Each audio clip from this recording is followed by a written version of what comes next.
We are live, ladies and gentlemen. Thank you so much for listening to the What's on Sports podcast. That smiling guy to my left, so that's actually that smiling guy to my left is the sports nerd. They call him the sports nerd. It's Lance Fernandez. Lance, how are you today, buddy?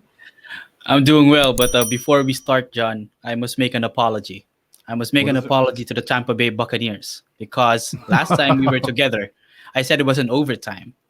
So they still won. My prediction is still right, but I underestimated them. So I have to apologize, Tom Brady and crew. I have underestimated you. Well, what a beatdown you just gave the Kansas City Chiefs in Super Bowl 54. Before we go any further, I've already told you who he is. Let me tell you who I am. My name is John Todora, and they call me the sports trader because I trade sports just like other people trade stocks. And as part of me doing this show, I get to tell you about our website, which is two websites, actually. We have the What's on Sports website, which, of course, is the sponsor of this entire show. And our co-sponsor is my website, which is called sportstradingsystems.com. If you want to learn how to trade sports, just like other people trade stocks, you can go over there today and check out tons of information. There's free stuff. There's paid stuff. Go over to sportstradingsystems.com today and learn a lot more. I'll let you know, for basketball season, we're up over 90% for the season, absolutely crushing it for basketball season. For football season, we hit Tampa and we hit the under, and that's it. We've been doing amazing stuff over there. Go over and check it out if you like to gamble on sports, but you're tired of losing money. Sports Trading System is the place to be. Now, like we talked about, we are going to go into some serious detail and depth about the Super Bowl. We're going to talk about some of the biggest bets we saw over the weekend, and there were some monster bets. There were some huge bets. People made huge money. We're going to talk about the odds coming out for 2022 already. I mean, this game was over for about 8 minutes, and they were already telling us which teams had the best odds to win in 2022. And then we're also going to talk about a lot of other stuff. But before we go too far, we do want to pay homage to some of the greatest players that have ever played the game, because over the weekend, which is tradition in the NFL announces who made the Hall of Fame. Now, last year's Hall of Fame inductees didn't get an opportunity to actually go and make their speeches and say their thank yous and talk about how great their careers were. So my understanding is that this year it'll be a double-sized kind of party where presentation where they're having the guys from last year talk and the guys from this year. We won't talk about last year's group, but we will focus on this year's group. Lance, who made it this year to the Hall of Fame? Okay, so before we start, so Hall of Fame, Pro Football Hall of Fame has a rule that they must induct 4 up until 8 inductees every year. So that's their minimum to maximum. And I made a prediction. Which, by the way, really quick, I hate that rule. I understand why they do it. They do it because they want to have something every year. They want to have some type of event every year. But I much prefer the way Major League Baseball does it, which is some years people just don't get in. Like, there aren't any Hall of Fame players this year. So I'm really not crazy about that rule. I just want to say that out loud. But go ahead, continue. Yeah, but granted that there have been 25,000 players and contributors who have graced an NFL stage or a sideline. So they won't run short of candidates. But anyway, that's another topic for another matter. So I predicted months ago that the 3 senior finalists, Tom Flores, Bill Nunn, and Drew Pearson, will get in. And indeed, they got in. They did. Tom Flores, first Latino starting quarterback in the NFL, first player to win a Super Bowl as a player, an assistant coach, and a head coach. So those distinctions alone makes him worthy of the Hall of Fame. And of course, Drew Pearson, by the time he retired, he was the leading receiver in NFL history. And when he also won Super Bowl 12 with the Dallas Cowboys against the Denver Broncos. And he is part of the all-70s, all-decade team and wide receiver. So long overdue as well for Drew Pearson. Absolutely.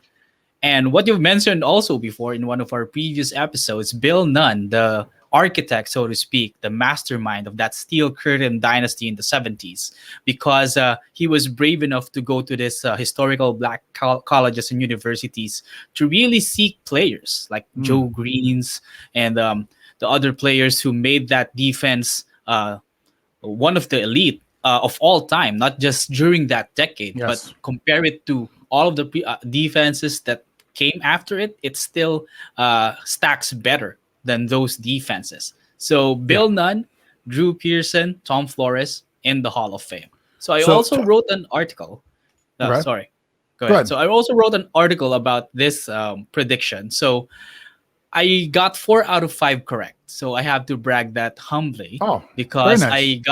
I got Patrick Willis wrong, and who got in was John Lynch, and deservingly so. John Lynch has Yeah, the absolutely. credentials to be part of the Hall of Fame, but just personal thinking that I thought that he was still like a year or two away from being inducted. But Well, again, let me talk about some of these older guys that got in really quick, just because, Tom Flores doesn't get enough credit because he took over a team that John Madden had put together, and Madden was considered this elite coach, and nobody was ever going to coach like Madden did. Madden went to 1 Super Bowl. Flores went to 2. The Raiders were not just relevant, but they were actually maybe even a little better after Madden left. Flores did a great job on the sidelines. Drew Pearson, anytime somebody's on an all 70s team, an all 80s team, all 90s team, an all 2000s team, and they don't get into the Hall of Fame, I always wonder, what are the voters thinking? The guy was one of the best of the decade. So obviously he was one of the elite guys in this position. How could you overlook that position? And in that era, there were not a lot of super great receivers like there are now. It'll be tough to pull Hall of Fame guys out now if you're really going by the credentials of this guy was the best of his time, because I don't think there'll be those guys. There's so many great wide receivers now. It's hard to pick a best of 2010 to 2020. It's very difficult. And lastly, Bill Nunn, and I believe I told this story before, Bill Nunn isn't just one of the architects of the defense, but of the offense as well. Bill Nunn is most famously known, for those of us in Pittsburgh, for the guy that would go back in the 70s. They didn't have game film that they shared. So a college would put together a game tape of a player, and they would send it out. Maybe they'd have 1 or 2 copies, and they would send it out to the teams. And then a team would look at the game film, and then as a courtesy, they would pass it along to another team. You get it for 2 days, you pass it along to the next guy, pass it along to the next guy. Bill Nunn was famous for the fact that he would sometimes get game film, and he and Chuck Noll would forget, quote unquote, forget to send the game film on to somebody else. So John Stallworth is a prime example of a guy that probably would have been a number 1 overall draft pick, ends up going to Pittsburgh in the 3rd or 4th, I think 3rd round, in what is quite possibly the greatest draft of all time, 1974, where they pick up not 1, not 2, not 3, but 4 Hall of Fame players in the exact same draft. Lynn Swann, Jack Lambert, John Stallworth, and Mike Webster picks 1, 2, 3, and 4. That will never be done again. That's just absolutely phenomenal. An incredible scout, an incredible gentleman by all accounts. So happy Bill Nunn got in. Now, there were some regular players that got in too, and more recent guys. They talked about John Lynch. I disagree with you about John Lynch needing to wait. John Lynch was the premier strong safety of his generation. He was the man, in my opinion. Well known for being a huge hitter, smart player, obviously knows the game of football. He's a general manager now. But who are some of the other guys that got in? okay, so first of all, there are 3 first-time ballot inductees in this class 2021. And one of them had the shortest pitch sort of from all the football writers, and his Peyton Manning. So the guy who No brainer. started the guy who started the pitch just mentioned his name, Peyton Manning, and then he added something like, "If only I had a microphone with me, I would drop it right now," just by mentioning his name. Because, Yeah, well, Peyton Manning is arguably one of the best players in absolutely. the National Football League. So you need no further pitching. You Yeah. need no further elaborating of his accomplishments and stats, because those speak for itself. Not to mention that the title that almost eluded him for the majority of his career, the Super Bowl, he won 2 of them with 2 franchises. So Sure. that completed his Hall of Fame resume. Peyton Manning, first time Hall of Fame ballot. Yep, no brainer for Peyton Manning. Who else? Okay, so second of all, Megatron, Calvin Johnson. Another So no-brainer. yeah, so if Peyton Manning is arguably one of the best, Calvin Johnson is like a cheat code for the Detroit Lions during those 9 seasons. Just Stafford can just throw at any angle as long as it's like a a yard close to Calvin Johnson, and more likely it will be a catch, it will be a reception. So imagine he played just 9 seasons and he had the record for most receiving yards in a single season, not to mention multiple Pro Bowls, and of course, just flat out dominance on the field. No defensive back, be it 1, 2, or 3 of them, covering him stand a chance. So Calvin Johnson also first ballot Hall of Famer. Yep. And I believe Charles Woodson got in this year, right? Yes, he's the third first ballot Hall of Famer, Charles Woodson. Again, a no-brainer. So if Manning and Calvin Johnson are no-brainers on offense, Charles Woodson is also a no-brainer in defense. Had a lengthy career, not just lengthy, but productive. And he's one of the better secondary defenders in the National Football League. And of course, just like Manning, completed his Hall of Fame resume by winning a Super Bowl with the Green Bay Packers. He was injured during the second half, but did play in the first half. But that was enough to seal the deal for Charles Woodson being inducted into Canton. You know, a lot of people think of Charles Woodson as a free safety. He finished up the final few years of his career as a fantastic free safety. But he starts off his career as a punt returner, a kick returner, and a cornerback coming out of the University of Michigan. And most people, just like Rod Woodson, people forget Rod Woodson was also a cornerback. They think him as a safety. Both of these guys were shut down elite corners who kind of played to the end of their ability to play cornerback and then moved over to free safety because they were still great athletes. They were still that smart. They were still great team leaders. So there's something to be said, guys that can play that long, play 2 different positions. And to me, and I think to a lot of people, be Hall of Fame caliber players at 2 different positions. Who else you got? Okay, so last on the Hall of Fame class of 2021, it's one of your guys, Alan Faneca, of course.